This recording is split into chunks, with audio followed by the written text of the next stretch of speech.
अमरीन पाठशाला में आप सभी का स्वागत है। बच्चों, क्लास 6 हिस्ट्री की हमारे ये सीरीज चल रही है। हमारे अतीत पार्ट 1। इसी किताब का बच्चों आज हमारा ये 8वां अध्याय है, गांव, शहर और व्यापार। इसी का हम अध्ययन करेंगे। जो छोटे छोटे पॉइंट हैं उनको अच्छे से डिस्कस करेंगे, क्योंकि डायरेक्ट सवाल एज इट इज प्रतियोगिता परीक्षा और बोर्ड एग्जाम में बच्चों आपके आते हैं। लोहार की दुकान पर प्रभाकर लोहारों को काम करते हुए देख रहा था। एक छोटी सी बेंच पर कुल्हाड़ी और हंसिया जैसे कुछ औजार बेचने के लिए रखे थे। दूसरी ओर भट्टी जल रही थी। औजार बनाने के लिए दो लोग लोहे को गर्म कर उसे पीट रहे थे। प्रभाकर को ये सब बड़ा मजेदार लग रहा था। अब बच्चों, लोहे के औजार और खेती। लोहे का प्रयोग आज एक आम बात है। लोहे की चीजें हमारी रोजमर्रा की जिंदगी का हिस्सा बन गई हैं। इस उपमहाद्वीप में लोहे का प्रयोग लगभग 3000 साल पहले हुआ। इंपॉर्टेंट पॉइंट है। कब हुआ? लगभग 3000 साल पहले शुरू हुआ। महापाषाण कब्रों में, यानी कि 3000 साल पहले का मतलब क्या है? लगभग 1000 ईसा पूर्व। महापाषाण कब्रों में, महापाषाण का भी यही टाइम है बच्चों। महापाषाण कब्र क्या है कि जो हमारा साउथ का इलाका है, दक्कन या साउथ का इलाका, साउथ इंडिया, उसमें जो है परिवार के परिजन, यदि कोई सदस्य उसकी डेथ होती थी तो उसके अंत्येष्टि स्थल के रूप में उसके मतलब कब्र के चारों ओर बड़े बड़े पाषाण जो है पत्थर लगा देते थे। और कुछ कब्रें ऐसी थीं कि बाद में यदि किसी और परिवार के सदस्य की डेथ होती थी तो उन्हीं पत्थरों को हटाकर दूसरी बॉडी वहां पर रख दी जाती थी, यानी कि रूम टाइप बनाते थे और पहचान के लिए बड़े बड़े पत्थर जो है एक सीक्वेंस में लगा देते थे, घेरा बनाकर। महापाषाण कब्रों में लोहे के औजार और हथियार बड़ी संख्या में मिले हैं। इनके बारे में तुम अध्याय 4 में पढ़ चुके हो। करीब 2500 वर्ष पहले लोहे के औजारों के बढ़ते उपयोग का प्रमाण मिलता है। इनमें जंगलों को साफ करने के लिए कुल्हाड़ी और जुताई के लिए हलों के फाल शामिल हैं। अध्याय 5 में तुमने पढ़ा कि लोहे के फाल के इस्तेमाल से कृषि का उत्पादन बढ़ गया।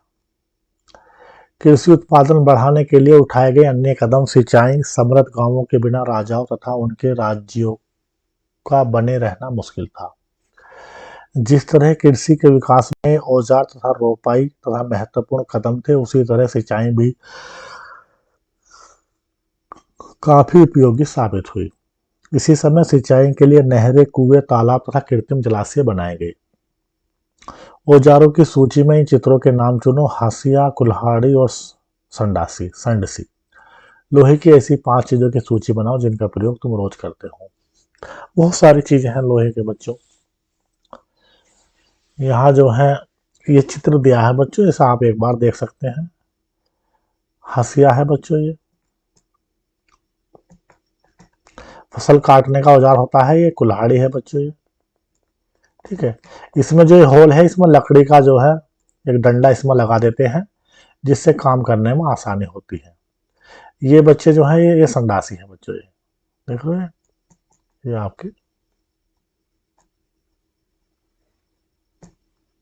आपकी जो है बच्चों संडासी है। अब बच्चों देखते हैं इस चार्ट में तुम्हें सिंचाई से आए परिवर्तन दिखाए गए हैं। खाली स्थानों में सही वाक्य भरो। इसमें भैया खाली स्थान देखेंगे आप। लोगों द्वारा परिश्रम किया गया, किसानों को लाभ मिला क्योंकि अब उत्पादन की अनिश्चितता घटी। कर अदा करने के लिए किसानों को उत्पादन बढ़ाना था। राजाओं ने सिंचाई की योजना बनाई और धन खर्च किया। पहला पॉइंट है, राजा ने सेना, महल और किले बनवाने के लिए, राजा को जो है सेना, महल, किले बनवाने के लिए धन चाहिए। ठीक, वे किसानों से कर लेते थे। ठीक, अब थर्ड पॉइंट क्या है? कर अदा करने के लिए किसानों को उत्पादन बढ़ाना था। यह जो है सिंचाई से ही संभव है। तो यहाँ क्या पॉइंट आ गया? तीसरा वाला जो है पॉइंट है ये बच्चों, ये आएगा। ठीक है, तीसरे।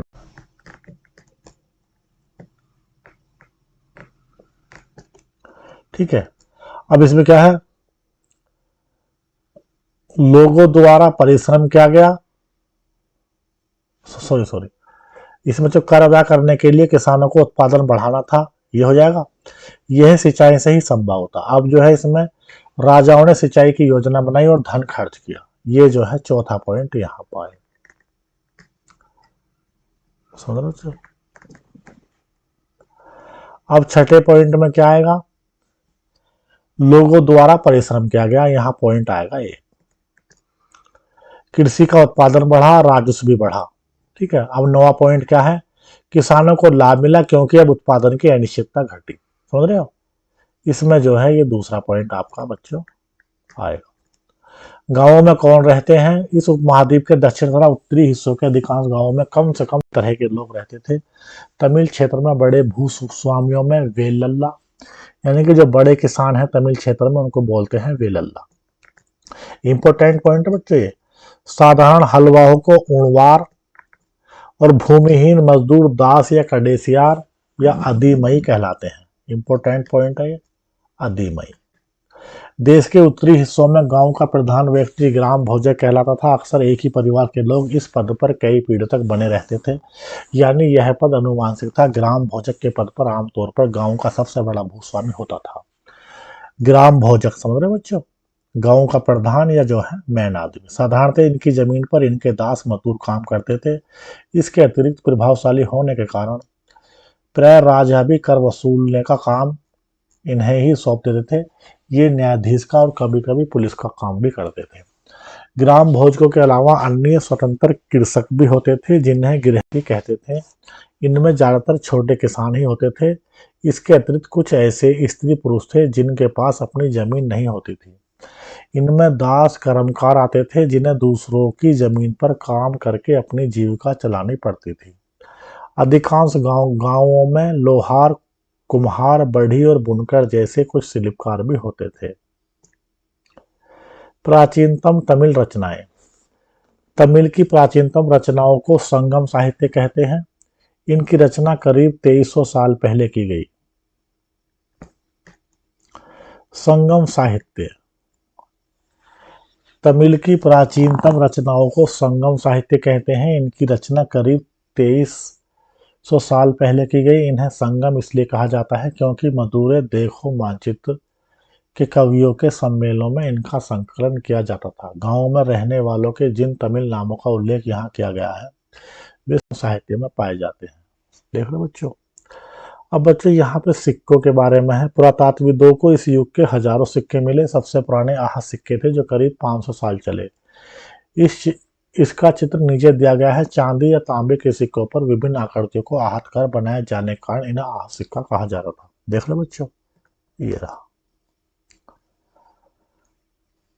अब बच्चों यहाँ पे देखते हैं आह सिक्के। आह सिक्के सामान्यतः आयताकार और कभी कभी वर्गाकार या गोल होते थे, यानी कि ये जो है आयताकार भी हैं, वर्गाकार भी हैं और गोल भी हैं। ये या तो धातु की चादर को काटकर या धातु के चपटे गोलिकाओं से बनाए जाते थे। इन सिक्कों पर कुछ लिखा हुआ नहीं था, बल्कि इन पर कुछ चिन्ह ठप्पे से बनाए जाते थे, इसलिए ये आह सिक्के कहलाए। ये सिक्के उपमहाद्वीप के लगभग अधिकांश हिस्सों में पाए जाते हैं और इसकी आरंभिक सदियों तक ये प्रचलित में रहे। विनिमय के अन्य साधन। संगम साहित्य की इस छोटी सी कविता को पढ़ो। खेतों के सफेद धान गाड़ियों पर लादे जा रहे हैं, नमक के लिए लंबे लंबे रास्ते चांदनी सी सफेद रेत पर, परिवार को समेटे कहीं पीछे छूट न जाए। शहर से नमक के सौदागरों के यूं चले जाने से सिर्फ सन्नाटा रह जाता है। समुद्र के किनारे नमक का बहुत ज्यादा उत्पादन होता था। व्यापारी किस चीज से इसका विनिमय करते हैं और किस तरह करते हैं। नगर अनेक गतिविधियों के केंद्र थे, अक्सर कई कारणों से महत्वपूर्ण हो जाते थे। उदाहरण के लिए मथुरा, यह 2500 साल से भी ज्यादा समय से एक महत्वपूर्ण नगर रहा है क्योंकि यह यातायात और व्यापार के दो मुख्य रास्तों पर था। इनमें से एक रास्ता उत्तर पश्चिम से पूरब की ओर, दूसरा उत्तर से दक्षिण की ओर जाने वाला था। शहर की किलेबंदी थी, इसमें अनेक मंदिर थे। आसपास के किसान पशुपालक शहर में रहने वालों के लिए भोजन जुटाते थे। मथुरा बेहतरीन मूर्तियां बनाने का जो है केंद्र भी था। लगभग 2000 साल पहले मथुरा कुषाणों की दूसरी राजधानी बनी। समझ रहे बच्चों?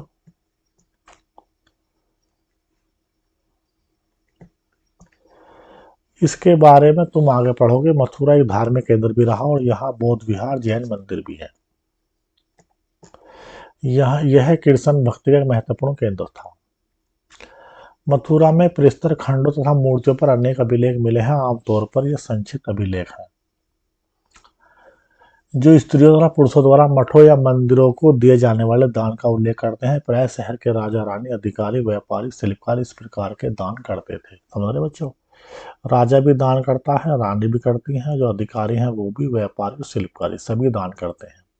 उदाहरण के लिए मथुरा के में सुनारों, लुहारों, बुनकरों, टोकरी बुनने वाले, माला बनाने वालों, इत्र बनाने वालों का उल्लेख है।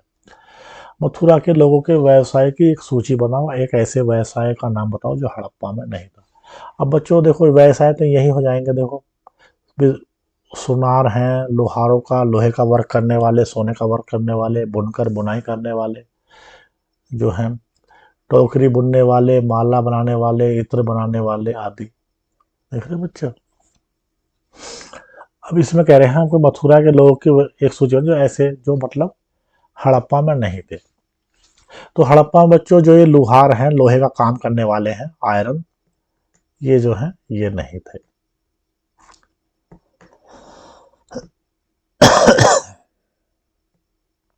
सॉरी बच्चों। ठीक है, आयरन जो है, आयरन का उस टाइम खोज नहीं हुई थी।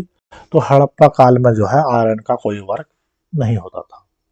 शिल्पकार तथा शिल्पकार, पुरास्थलों से शिल्पों के नमूने मिले हैं। इन्हें पट्टी के बहुत ही पतले और सुंदर बर्तन मिले हैं। इन्हें उत्तरी काले चमकीले पात्र कहा जाता है। बहुत इंपॉर्टेंट पॉइंट है बच्चों, इंपॉर्टेंट पॉइंट है। उत्तरी काले चमकीले पात्र, क्योंकि ये ज्यादातर उपमहाद्वीप के उत्तरी भाग में मिले हैं, तो इसे क्या बोलेंगे? उत्तरी, यानी कि उत्तर में मिले इंडिया के। काले हैं और वे जो है चमकीले पात्र हैं। अच्छा, ये जो है वैसे आकार में बहुत पतले हैं और सुंदर बर्तन है। तो ध्यान रहे कि अन्य दूसरे शिल्पों के अवशेष नहीं बचे होंगे, जैसे ही विभिन्न ग्रंथों से पता चलता है। हमें पता चलता है कि कपड़ों का उत्पादन बहुत महत्वपूर्ण था। उत्तर में वाराणसी और दक्षिण में मदुरै इसके प्रसिद्ध केंद्र थे। यहाँ स्त्री पुरुष दोनों काम करते थे। अनेक सार्थ तथा व्यापारी अपने अपने संघ बनाने लगे थे, जिन्हें श्रेणी कहते थे। शिल्पकारों की श्रेणियों का काम प्रशिक्षण देना, कच्चा माल उपलब्ध कराना और तैयार माल का वितरण करना था, जबकि व्यापारियों की श्रेणियां व्यापार का संचालन करती थीं। श्रेणियां बैंकों के रूप में काम करती थी, जहां लोग पैसा जमा करते थे। इस धन का निवेश लाभ के लिए किया जाता था।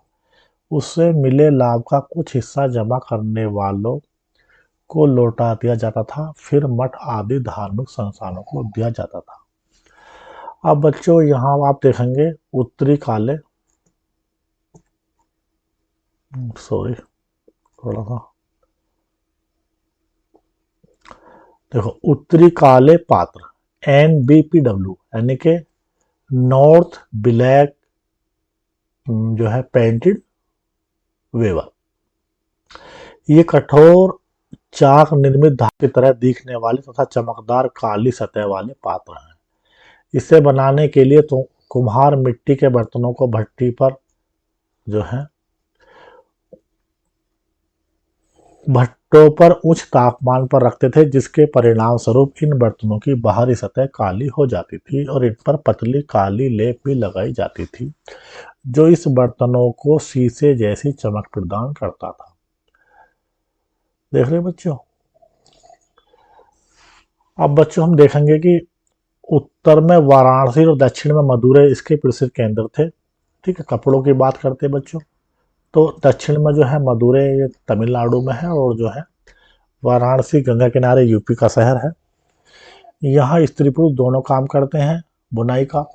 अनेक शिल्पकार तथा व्यापारी अपने अपने संघ बनाने लगे थे, जिन्हें श्रेणी कहते थे। यानी कि शिल्पकार और जो है व्यापारी अपना अपना यानी कि बनाने लगे, जिसे श्रेणी कहते थे। शिल्पकारों की श्रेणियों का काम प्रशिक्षण देना, कच्चा माल उपलब्ध कराना, तैयार माल का वितरण करना था। ये जो है इन श्रेणियों का जो है वर्क है। क्या वर्क करते हैं? काम का प्रशिक्षण देना, कच्चा माल उपलब्ध कराना और दूसरा जो है तैयार माल का वितरण करना। जबकि व्यापारियों की श्रेणियां व्यापार का संचालन करती थी।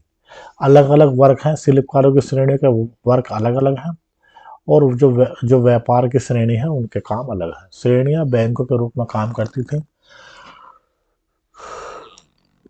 जहां लोग पैसा जमा रखते थे। इस धन का निवेश लाभ के लिए किया जाता था। इससे मिले लाभ का कुछ हिस्सा जमा करने वालों को लौटा दिया जाता था, फिर मठ आदि धार्मिक संस्थानों को दिया जाता था।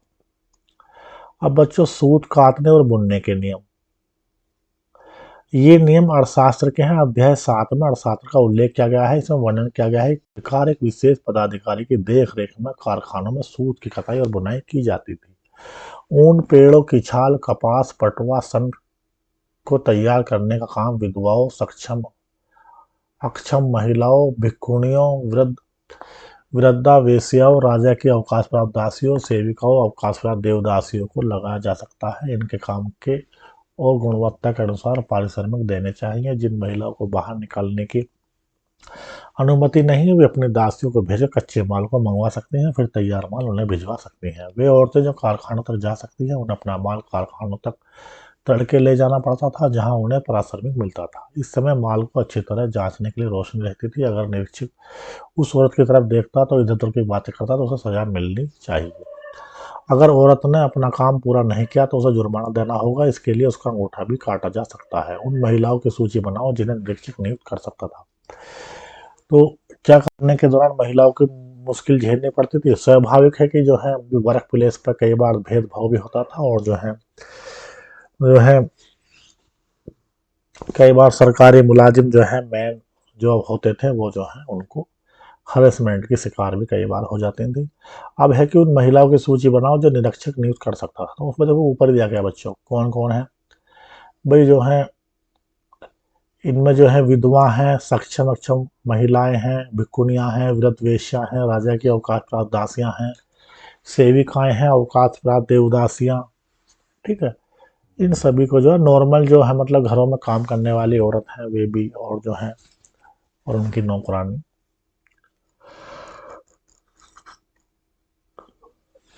अब बच्चों यहाँ पे एक सूक्ष्म निरीक्षण अरिका मेडू। अरिका मेडू जो है पुदुचेरी में ढूंढो। लगभग 2200 से 1900 पहले अरिका मेडू एक पत्तन था। यहाँ दूर दूर से हजारों सामान उतारे जाते थे। बच्चों क्या है अरिका मेडू? ये जो है बच्चों पत्तन है आपका। क्या है बच्चों?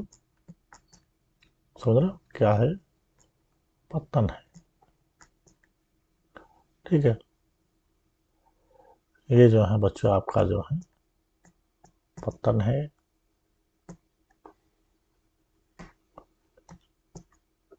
ठीक, पत्तन है आपका। यहाँ ईंटों से बना एक ढांचा मिला है जो संभवतः गोदाम रहा हो। यहाँ भूमध्य सागरीय क्षेत्र के एम्फोरा। ये बच्चों इंपॉर्टेंट है। इसमें सवाल ये आता है कि एम्फोरा हमें कहाँ से प्राप्त हुए हैं, या एम्फोरा जो है किस क्षेत्र के मतलब जो है जनरली बर्तन है। तो ये भूमध्य सागरीय क्षेत्र के हैं। इनमें शराब या तेल जैसे तरल पदार्थ रखे जा सकते थे। देख रहे हो बच्चों, एम्फोरा। इनमें दोनों तरफ से पकड़ने के लिए लगे हैं। साथ ही यहाँ इरेटाइन जैसे मोहर लगे लाल चमकदार बर्तन भी मिले हैं। क्या मिले हैं बच्चों? इरेटाइन।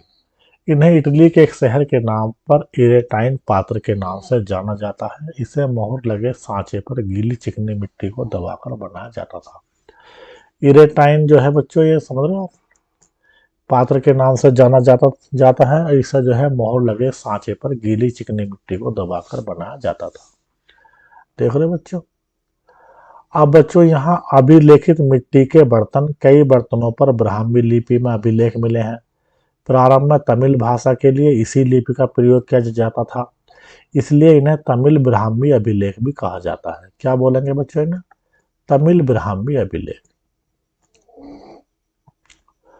कुछ ऐसे बर्तन भी मिले हैं जिनका डिजाइन तो रोम का था, किंतु वे यहीं बनाए जाते थे जहां रोम शीशे के बर्तन तथा रत्न भी मिले हैं।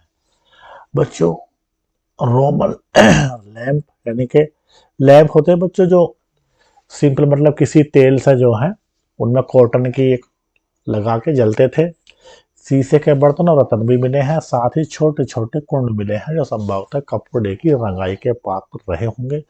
यहाँ पर शीशे और अर्धमूल्य पत्थरों के मन के बनाने के पर्याप्त साक्ष्य मिले हैं। रोम के साथ संबंध दर्शाने वाले साक्ष्य साक्ष्य की सूची बताओ।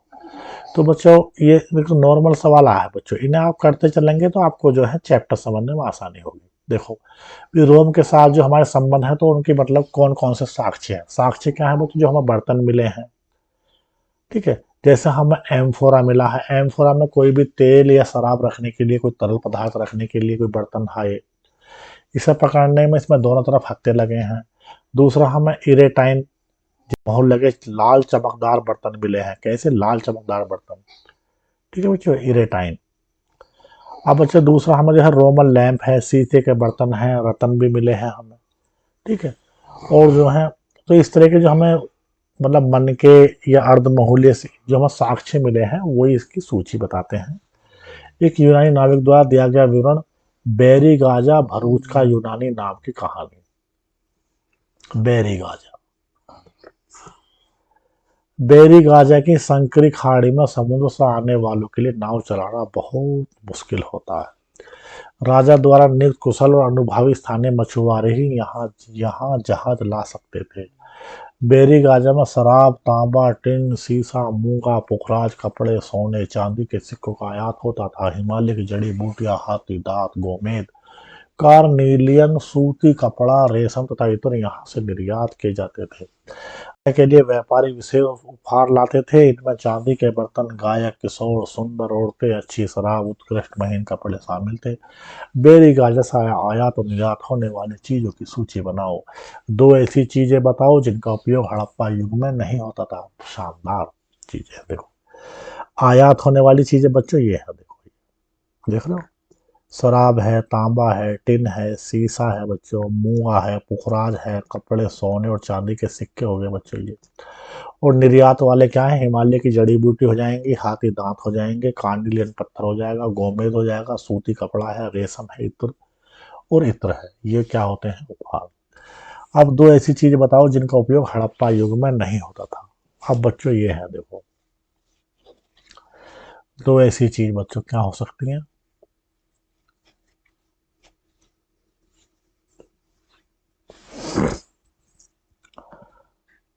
बच्चों एक तो जो है देखो शीशे का उपयोग जो है नहीं है उसमें हड़प्पा के टाइम में, देख रहे हो।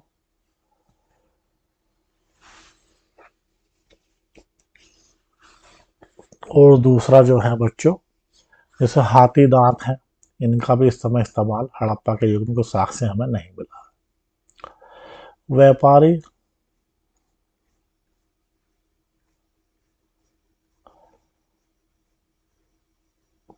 वे अच्छा बच्चों,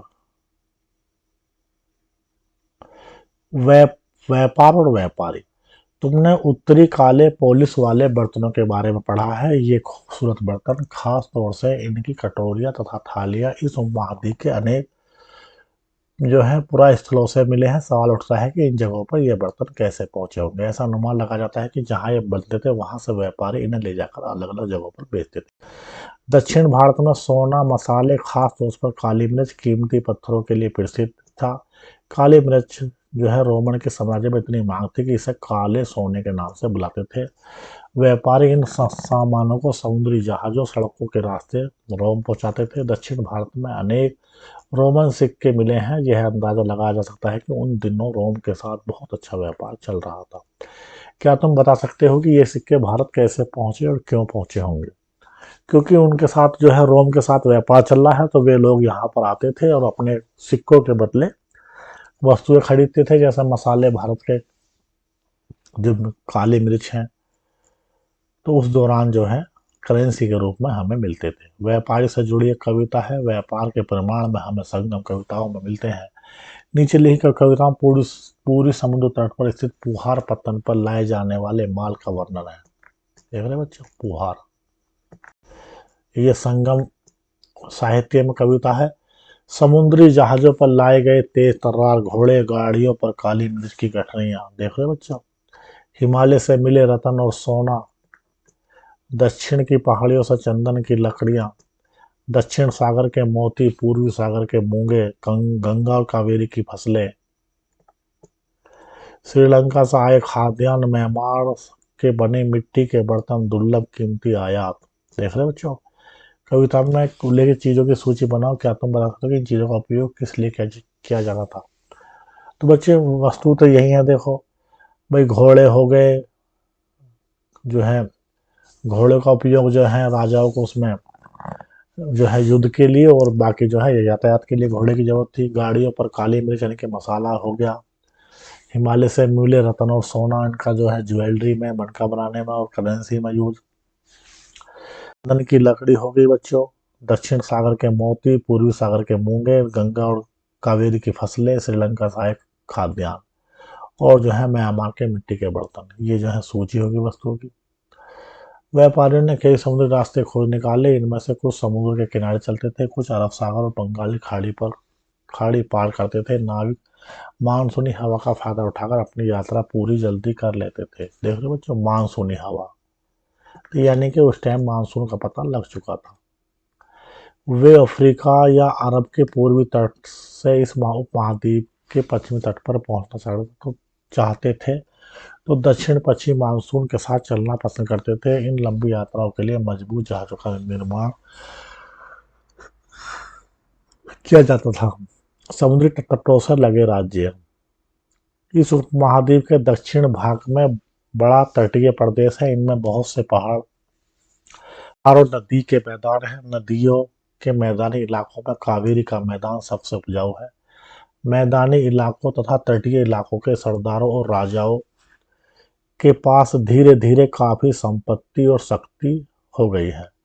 संगम कविताओं में मूवेंदार की चर्चा मिलती है। यह एक तमिल शब्द है जिसका अर्थ तीन मुखिया है। इसका प्रयोग तीन शासक परिवारों के मुखियाओं के लिए किया गया है। ये थे चोल, चेर तथा पांड्य, जो करीब 2300 साल पहले दक्षिण भारत में काफी शक्तिशाली माने जाते थे। इन तीनों मुखियाओं के अपने दो दो सत्ता केंद्र थे। इनमें से एक तटीय हिस्से और दूसरा अंदरूनी हिस्से में था। इस तरह 6 केंद्रों में से 2 बहुत महत्वपूर्ण थे। एक चोलों का पत्तन पुहार या कावेरी पट्टनम, दूसरा था पांड्यों की राजधानी मदुरै। बच्चों हम यहाँ पर देखेंगे, देखो देखो मूवेंदार की चर्चा मिलती है संगम साहित्य में। ये इंपॉर्टेंट वर्ड है, ठीक है बच्चों।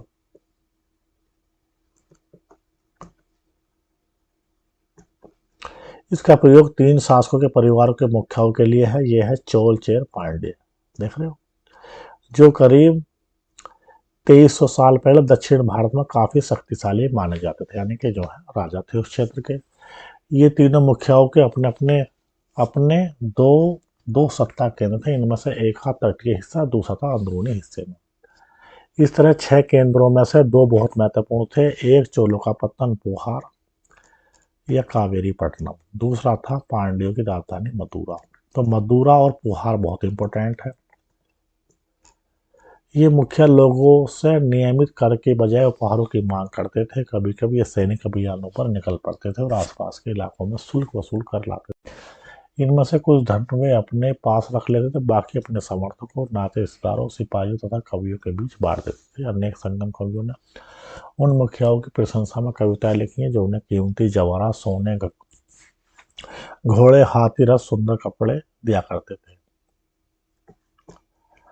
इसके अलावा 200 वर्षों के बाद पश्चिम भारत में सातवाहन नामक राजवंश का प्रभाव बढ़ गया। सातवाहनों का सबसे प्रमुख राजा गौतमीपुत्र सातकर्णी था।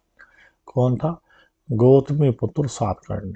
उसके बारे में हमें उसकी मां गौतमी बलश्री द्वारा दान किए गए अभिलेख से पता चलता है कि वह अन्य सभी सातवाहन शासक दक्षिणापथ के स्वामी कहे जाते थे। दक्षिणापथ का शाब्दिक अर्थ है दक्षिण की ओर जाने वाला रास्ता। पूरे दक्षिण क्षेत्र के लिए भी यही नाम प्रचलित था। श्री सातकर्णी ने पूर्वी, पश्चिमी तथा तटनी तटों पर अपनी सेनाएं भेजी। क्या तुम बता सकते हो कि श्री सातकर्णी पर नियंत्रण क्यों करना चाहता था? देख रहे बच्चे, अब बच्चों रेशम मार्ग और कुषाण है, इसका भी अध्ययन बच्चों, जो रेशम मार्ग है पिछले अध्याय में हम कर चुके हैं।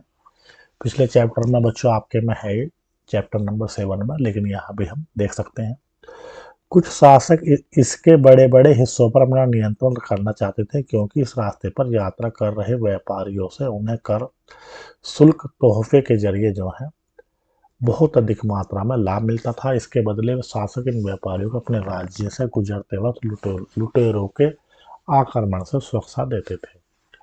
सिल्क रूट पर नियंत्रण रखने वाले शासकों में सबसे प्रसिद्ध थे कुषाण। करीब 200 साल पहले मध्य एशिया तथा पश्चिमोत्तर भारत पर इनका शासन था।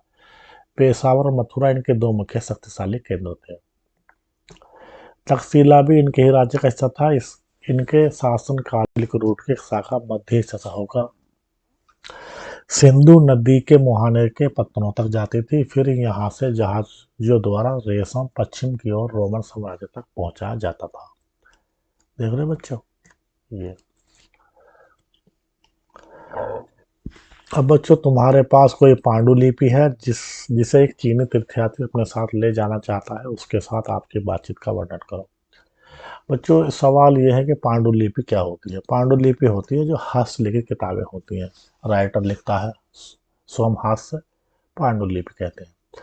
उपयोगी शब्द है लोहा, सिंचाई, संगम, पत्तन, श्रेणी। श्रेणी दो तरह की है, शिल्पकारों की श्रेणी और जो है व्यापारियों की श्रेणी। समझ रहे बच्चों। व्यापारी हो गया, रेशम मार्ग हो गया, मध्य एशिया का व्यापारिक मार्ग है, चीन से लेकर जो है तुम्हारा रोम तक। बच्चों खाली जगह बड़े, तमिलनाडु में बड़े बड़े भूस्वामी को कहते थे वेल्लाल। क्या कहेंगे? वेल्लाल। ग्राम भोजकों की जमीन प्राय द्वारा खेती की जाती थी। तो किसके द्वारा बच्चों? नौकरों के द्वारा खेती। तमिल में हलवाहे को कहते थे। हलवाहे को क्या बोलेंगे? देखो ये शुरू में बच्चों आया है। देखो चैप्टर हम ध्यान से चैप्टर पढ़ेंगे तो हम समझ जाएंगे। देखो ये रहा, हलवाहे को बच्चे बोलेंगे उड़वार। क्या बोलेंगे? उड़वार बोलेंगे। देखो ये रहा है, ठीक है। अच्छा बच्चों,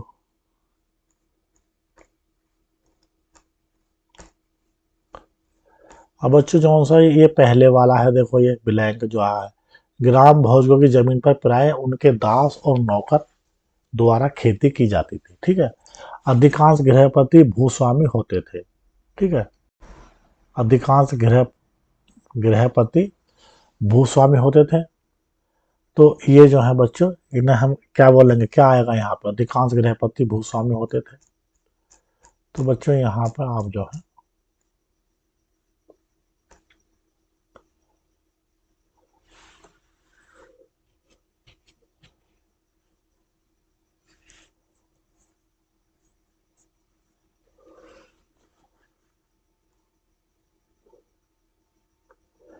ग्राम भोजकों के अलावा अन्य स्वतंत्र कृषक भी होते थे, जिन्हें गृहपति कहते थे। तो ये क्या है? ये स्वतंत्र कृषक है। क्या है बच्चों? इनमें ज्यादातर छोटे किसान होते थे। इसके अतिरिक्त कुछ ऐसे स्त्री पुरुष थे जिनके पास अपनी जमीन नहीं होती थी। इन्हें दास कर्मकार आते थे, ठीक है। तो ये छोटे किसान है बच्चों ये, ठीक है। इसमें बिलैंग में बच्चों हम क्या भरेंगे? अधिकांश गृहपति छोटे भूस्वामी होते, ठीक है। ग्राम भोजों के काम बताओ, वे शक्तिशाली क्यों थे? गांव तथा शहरों दोनों में रहने वाले शिल्पकारों की सूची बनाओ, ठीक है बच्चों। अच्छा अब यहाँ पे है सही जवाब ढूंढो। तो आह सिक्के किसके हैं? चांदी के हैं, सोने के हैं, टिन के हैं? किसके हैं बताओ? आह सिक्के। आह सिक्के बच्चों जो है टिन और जो है चांदी के हैं, ठीक है। इसमें जो है ये मथुरा महत्वपूर्ण क्या है? धार्मिक केंद्र है। अच्छा जी। और श्रेणी क्या है? शासकों श्रेणी हो जाएगी बच्चों शिल्पकारों की, ठीक है।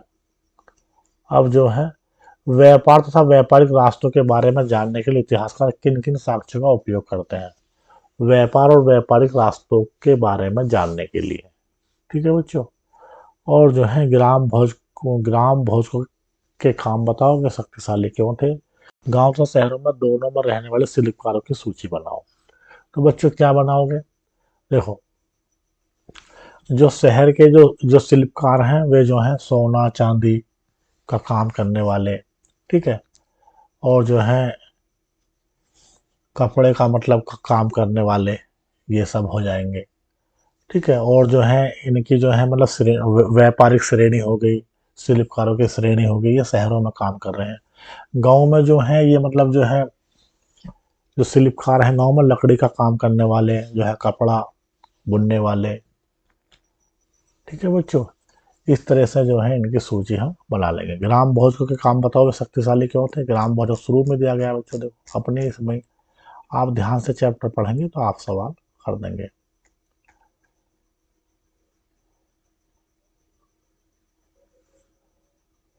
तो बच्चों वे शक्तिशाली क्यों हैं? क्योंकि ग्राम का जो बड़ा भूस्वामी है वही जो है ग्राम भोजक होता था। तो वो जो है आर्थिक उससे सामाजिक उससे वो जो है बहुत पावरफुल है, इसलिए जो है वो शक्तिशाली जो है हो जाते थे।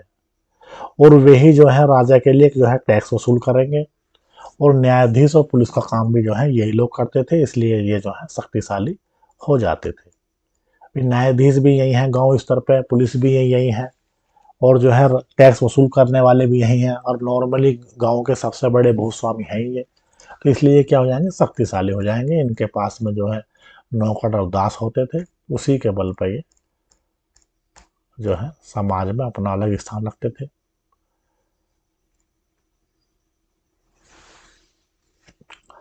तो इसी के साथ बच्चों हमारा ये जो है चैप्टर जो है ख़त्म होता है। और वैसे भी हमारी हम इसमें एक अलग से सीरीज बच्चों चल रही है क्वेश्चन आंसर की, वहाँ से भी इसका आप आंसर देख सकते हैं। ठीक है, धन्यवाद।